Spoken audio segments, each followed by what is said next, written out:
नहीं भूलती वो यहाँ इस दिल में राज करती है। कहाँ है वो पता नहीं, बस इतना पता है उसकी शादी हो चुकी है। नाम याद नहीं, बचपन की मगनी थी बस। जैसे शाहज़ेब ने कहा, रेशमा चुप हो गई। शाहज़ेब की हुई बातें अभी तक रेशमा के दिलो दिमाग में एक न भूलने वाली यादों की तरह घूम रही थीं। उसके लहजे में एक दर्द था, इंतज़ार की एक आस थी। वो आज भी उसी से बेइंतहा मोहब्बत करता था और उसकी मोहब्बत में पागल मजनू की तरह गलियों गलियों अपने महबूबा की खाक छानता। उसको ढूंढने के लिए बेपरवाह आशिकों की तरह शराब पीता और अपनी मोहब्बत को भुलाने के लिए मजबूरन सारा से मगनी की और मुझसे निकाह किया। निकाह नहीं था वो, उस वक्त मेरी ज़िंदगी की नुमाइश लगी थी, सब लोगों के सामने एक ऐसी नुमाइश जो मेरे अब्बा ने मेरे होने वाले शौहर के सामने रखी थी, और एक शराब में धुंध शाहज़ेब सिकंदर के नाम। मैं जितनी भी उससे नफ़रत कर लूँ, लेकिन नहीं, कभी उससे अलग नहीं हो सकती। हाँ, इस चीज़ का कोई माना नहीं कि कभी भी वो मुझे अपनी ज़िंदगी से निकाल दे या मुझे सारी ज़िंदगी शराब में धुंध होकर अपनी बीवी तस्लीम करेगा, लेकिन जिस चीज़ को ढूंढ रहा है वो शायद उसे कभी नहीं मिलेगी, क्योंकि मुझे उससे नफ़रत है। वो बार बार अपने दिल को उस बहलावे में बहका रही थी, ये समझाने की कोशिश कर रही थी कि वो शाहज़ेब सिकंदर से नफ़रत करती है, सिर्फ नफ़रत। लेकिन ये दिल लगी की बाजी है, जान जाए लेकिन महबूब चाहे सितमगरी में माहिर ही क्यों ना हो, फिर भी ये दिल उससे नफ़रत करने से गुरेज करता है। वो क्यों जब उसकी तरफ देखती तो उसकी तरफ कशिश महसूस होती, क्यों मुझे तकलीफ़ होती है जब ये शराब में धुंध घर आता है, क्यों आखिर मैं इसकी क्या लगती हूँ, सिर्फ नाम की बीवी। हाँ, इसकी ज़िंदगी में मेरी अहमियत सिर्फ इतनी सी है कि मैं इसके निकाह में हूँ, एक बंदिश जिसकी रस्सी शाहज़ेब सिकंदर के हाथों में है, जो कभी भी छोड़ सकता है। बस कठपुतली की तरह मेरी ज़िंदगी का खेल है शाहज़ेब सिकंदर। इन्हीं सोचों में गुम थी कि नमाज़ फ़जर की अजान गूंजने लगी। वो जल्दी से उठी, नमाज़ फ़जर अदा की और उमूमन सारे घर की सफाई की। दिल पर जब्र रखते हुए वह शाहज़ेब के कमरे की जानिब बढ़ी। दरवाज़े खटखटाने की ज़रूरत ही नहीं थी, दरवाज़ा खुला था। जैसे वो अंदर बढ़ी, कमरे की सारी चीज़ें बिखरी पड़ी थीं। वो बेड के एक साइड कोने पर सिकुड़ते हुए लेटा था। साफ वाज़ेह था कि उसे ठंड लग रही थी। रेशमा ने जल्दी से एसी बंद किया और पंखा ऑन कर दिया और कंबल शाहज़ेब पर डाल दिया। उसके लंबे लंबे बाल शाहज़ेब के चेहरे पर पड़े। जैसे ही उसकी जुल्फ़ों ने सरगोशी की, वो थोड़ा सा हिला और करवट बदली। रेशमा जल्दी से पीछे हटी और शाहज़ेब के पैरों की तरफ ध्यान दिया, जिसमें वो अभी भी मोज़े पहने हुए था। वो बेड के पीछे रुख बढ़ी, उसके पैरों से मोज़े उतारे, उसके करीब पड़े शूज़ में रखी और आहिस्ता आहिस्ता सारे कमरे को साफ किया। जैसे ही उसने अलमारी का दरवाज़ा खोला, सारे कपड़ों का तहस नहस था, कोई भी शर्ट तरतीब से नहीं रखी थी। उसने शाहज़ेब के ऑफिस जाने के लिए कपड़े निकाले और प्रेस किए। वो गहरी नींद में था और उसी के ख्वाब देख रहा था। जब भी रेशमा उसके आसपास गुजरती, उसे यूँ महसूस होता कि शायद उसको कभी देखा है, लेकिन फिर वो नहीं में सर हिलाता। जूस, रेशमा ने यह कहते हुए जूस का गिलास टेबल पर रखा। थैंक यू, शाहज़ेब ने मीठे लहजे में कहा। वो जाने लगी, फिर उसने उसे रोका और हमेशा की तरह शाहज़ेब की आवाज़ थी। वो लड़खड़ाया, शायद नाम भूल गया। रेशमा। हाँ, आई एम सॉरी, याद आया। अच्छा रेशमा, वो मुझे तुम्हें सॉरी कहना था कि तुमने मेरे रूम का स्पेशली अलमारी का सेटअप किया। Thank you so much. इसकी कोई ज़रूरत नहीं है, ये तो मेरा काम है। मतलब आप नहीं समझेंगे। उसके लहजे में नाराज़गी थी। वो बिना देखे सीढ़ियों पर कदम रखते जा रही थी। ये तक होश न रही कि आगे सीढ़ी है। लड़खड़ाई और पाँव पर दबाव पड़ने पर ज़ोर से गिर गई। जैसे शाहज़ेब ने रेशमा की आवाज़ सुनी, वो झट से ऊपर गया। रेशमा, कितनी दफ़ा कहा है ध्यान से चला करो, लेकिन नहीं, हमेशा तुम ऐसे ही चलती हो। दिखाओ कहाँ चोट लगी है, दिखाओ। नहीं, रहने दो, पाँव पर हल्की सी लगी है। ये हल्की है, दिखाओ तो सही। नहीं शाहज़ेब, मैंने कहा ना मैं सही हूँ। तुम ऐसे नहीं मानोगी। शाहज़ेब उठा। उसने रेशमा को अपने हाथों के सहारे ऊपर उठाया। वो गुमसुम बस उसे देखती जा रही थी। वो उस शख्स से नफ़रत करना चाहती थी, लेकिन क्यों बार बार वो नाकाम हो जाती। उसके चेहरे पर एक परेशानी थी। क्या शाहज़ेब को भी दर्द हुई? वो क्यों ऐसा था? दो शख्सियात जीने वाला शख्स। आगे करो पाँव। रेशमा को अपना पाँव आगे करना पड़ा। उसने कोई मेडिसिन लगाई। उसके हाथ बिल्कुल नर्म थे। जैसे जैसे वो लगाता, वो अपनी नशीली आंखों से रेशमा की तरफ देखता कि कहीं उसे दर्द तो नहीं हो रही। अरे वाह, मैडम साहिबा अब ठीक ना होने का बहाना करेंगी। एक दिन बाहर क्या गई, तुमने अपनी औकात दिखा दी। काम तो तुम्हें करना पड़ेगा, चलो उठो। सबीहा ने रेशमा का बाजू पकड़ा और नीचे ढकेला।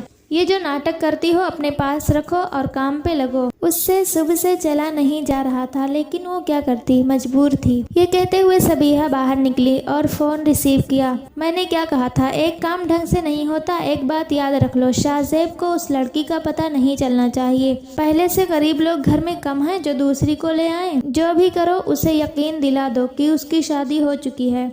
जी ठीक है, मैं फिर से कोशिश करता हूँ, फोन में से किसी ने कहा और फोन बंद कर दिया। आज पार्टी है? शहरयार ने चौंकते हुए सारा से पूछा। जी, मैंने और शाहजेब ने सोचा है क्यों ना तुम लोगों को पार्टी दी जाए हमारी एंगेजमेंट की। जैसे सारा ने कहा, अरसल ने शाहजेब की तरफ देखा जो फ़ोन पर मसरूफ़ था। वो अभी भी उसे ढूंढने की कोशिश में लगा था। क्यों भाई शाहजेब साहब? जैसे जावेद ने कहा। शाहजेब ने जावेद की तरफ देखा। हाँ ठीक है, उसे अभी भी उसी की फिक्र थी। एक गुमसुम सा समा था। सबके दिलों में एक खुशी की लहरें झूम रही थीं। सब रात को होने वाली पार्टी के लिए बहुत पुरजोश थे। हंसते मुस्कुराते हुए चेहरों में उसका चेहरा सूना था। किसी को अपनाने की चाह में उसकी दिल लगी अधूरी थी। वो कैसे सारा से मगनी कर रहा था, ये सिर्फ वही जानता था। उसके पास कोई हल नहीं था। कई बार तो वो हार जाता, लेकिन फिर ये दिल में मचलते जज्बातों का समंदर उसे सुकून से न बैठने देते। वो अपनी आशिकी के लिए बेकरार था। उसको एक नज़र देखने के लिए बेताब था। ये तो बहुत अच्छा है सारा, ऐसे सब एंजॉय भी कर लेंगे। तुम और शाहजेब टाइम भी स्पेंड कर लोगे थोड़ा साथ। रेशमा सबको कोक सर्व कर रही थी। शाहजेब और उसके तमाम दोस्त मौजूद थे। जैसे सबीहा ने कहा, रेशमा ने शाहजेब की तरफ देखा जो मुस्कुरा तो रहा था, लेकिन उसकी मुस्कुराहट साफ वाज़ेह थी कि उसे रात को होने वाली पार्टी में कोई दिलचस्पी नहीं थी। तुम क्या कर रही हो, दे दिया ना? जैसे सारा ने रेशमा की तरफ देखते हुए कहा, तल्ख लहजा।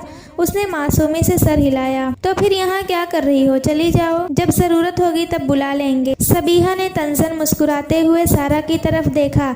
जावेद, शहरयार सब मुस्कुरा रहे थे और शाहजेब को भी मजबूरन उस तंजन मुस्कुराहट का हिस्सा बनना पड़ा।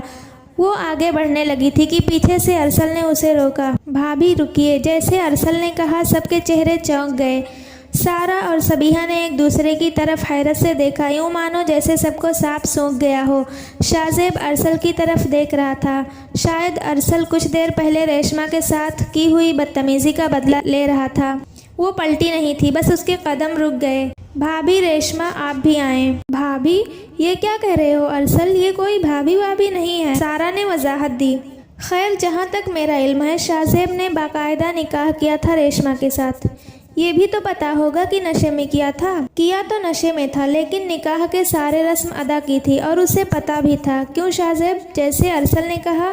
शाहजेब चुप था। वो क्या कहता, क्या बताता कि मैं उसके निकाह में हूँ? वो सबके सामने मुझे तस्लीम नहीं करेगा। उसके सामने मैं सिर्फ नशे में धुंध बीवी हूँ और नशा के बाद मेरा उसके साथ कोई रिश्ता नहीं। किस्मत उसके साथ अनोखा खेल खेल रहा था। उसका शौहर उसके होते हुए दूसरी लड़की के साथ मंगनी कर रहा था और वो कुछ नहीं कह सकती थी। अरसल, इसकी औकात हमारे घर में नौकरानी जितनी है, ठीक है, सिर्फ नौकरानी, और ये शाहजेब की बीवी नहीं है। और जिस निकाह की तुम बात कर रहे हो, वो तो शाहजेब इसे आज़ाद कर देगा बहुत जल्द। बस अंकल के बाहर जाने की देर है। सबके सामने उसका तमाशा बनाया जा रहा था।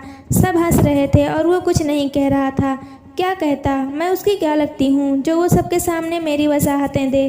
अरसल ने रेशमा का दर्द समझा था। वो जानता था कि ये किस हाल में है। उसे ये समझ नहीं आ रही थी कि शाहजेब क्यों सबके सामने अकेला तन्हा छोड़ देता था। मासूम सा चेहरा जिस पर शर्मो हया का पर्दा था, तरबियत वाज़ेह थी, तो फिर कैसे शाहजेब ने उस बेचारी की ज़िंदगी बर्बाद कर दी, उसकी इज्जत पर बदचलन का दाग लगा दिया। सबीहा, मैं ये क्या सुन रहा हूँ? मगनी की पार्टी क्यों? मिर्ज़ा सिकंदर ने गुस्से में फ़ोन में बात करते हुए कहा। वो अपने काम के सिलसिले में दिल्ली गए हुए थे। क्या मतलब मिर्ज़ा साहब, आप क्या कह रहे हैं? सारा और शाहजेब की तो मंगनी हो चुकी है, उसकी पार्टी है, इसमें इतना गुस्सा होने वाली क्या बात है? बात है क्या है, मुझे भी तो पता चले। सबीहा साहिबा, आपके बेटे ने आगे एक मासूम के साथ निकाह किया है, फिर वो कैसे दूसरी से शादी कर सकता है? बस मिर्ज़ा साहब, बस कर दें, मैं उस निकाह को नहीं मानती, ठीक है? सबीहा ने यह कहते हुए फ़ोन बंद कर दिया। निकाह निकाह, हद हो गई है। सब तैयारियां ज़ोरों शोर पर थीं। सारा और सबीहा ने आला डिज़ाइंस के कपड़े पहने थे। इतने महंगे कपड़े पहनने के बावजूद सारा में वो कशिश नहीं थी जो रेशमा के सादा लिबास में थी। रेशमा ब्लैक शलवार और ब्लैक कमीज पहनी थी, कमर पर आते लंबे बाल और पुरकशिश चेहरा। कोई देखता तो 1 मिनट नजरें ना हटा पाता। हाथ में ट्रे पकड़े वो शाहजेब के दोस्तों को कोक सर्व कर रही थी। अजीब सी बात थी, शाहजेब तब से मुसलसल रेशमा को ही देख रहा था जो अरसल को कोक पकड़ा रही थी। आप कैसी हैं? जैसे अरसल ने कहा वो रुकी। मैं ठीक हूँ। रेशमा की ज़ुबान लड़खड़ाई। मैंने अक्सर देखा है, जो लोग दर्द सहने के आदी होते हैं अक्सर झूठ पे उनकी ज़ुबान लड़खड़ा जाती है। जैसे अरसल ने कहा। रेशमा ने उसकी तरफ देखा। शाहजेब मुसलसल उसकी तरफ देख रहा था। सारा उससे बात करने की कोशिश करती, लेकिन बार बार क्यों वो उसकी तरफ माइल हो जाता। शायद उसे अच्छा नहीं लग रहा था अरसल का रेशमा से बातें करना। नहीं नहीं, ऐसी कोई बात नहीं। अब जो हो चुका है उसे अपनी बदनसीबी समझकर तस्लीम कर लिया है मैंने। ये चोट। अरसल ने रेशमा के बाजू देखे। उसने जल्दी से उसे ढांपा। कुछ नहीं है, वो जल्दी से कहती हुई चली गई। रेशमा, वो जाने लगी थी कि शाहजेब ने उसे आवाज़ लगाई। सारा ने सबीहा की तरफ देखा। 1 मिनट, मुझे तुमसे बात करनी है। मुझसे? वो हैरान हुई। हाँ। वो दोनों एक रूम में गए। वो दाखिल हुई थी कि शाहजेब ने जल्दी से पूछा, वो तुम्हें अरसल क्या कह रहा था? क्या मतलब? मतलब वाज़ेह है रेशमा, क्या कह रहा था? उसके लहजे में जलन थी। कुछ भी कह रहा हो, उससे आपको कोई गर्ज नहीं होनी चाहिए। हाँ है गर्ज मुझे, तभी तो पूछ रहा हूँ। उसने रेशमा को अपने दोनों हाथों से पकड़ा और अपनी पूरी कुव्वत से दीवार के साथ लगाया। किस हक से? क्योंकि तुम मेरी। जैसे शाहजेब ने कहा। वो रुक गया। बस शाहजेब सिकंदर, यही गर्ज थी। अरे जब तुम में हिम्मत नहीं है तो फिर क्यों गुस्सा करते हो? रेशमा ने कहा और वहाँ से चली गई। बाहर का माहौल गर्म था। सारा को इस कदर गुस्सा था कि उसका दिल कर रहा था कि वो रेशमा को मार दे। बताओ क्या समझती हो खुद को? सारा ने पूरा कोक का मग उसके कपड़ों पर फेंक दिया। हूर परी हो क्या कि शाहजेब के सामने जाओगी तो वो तुम्हें एक्सेप्ट कर लेगा? यही तुम्हारी सोच है? शाहजेब सिर्फ मेरा है और मैं उसे किसी और का होने नहीं दूंगी, समझ गई?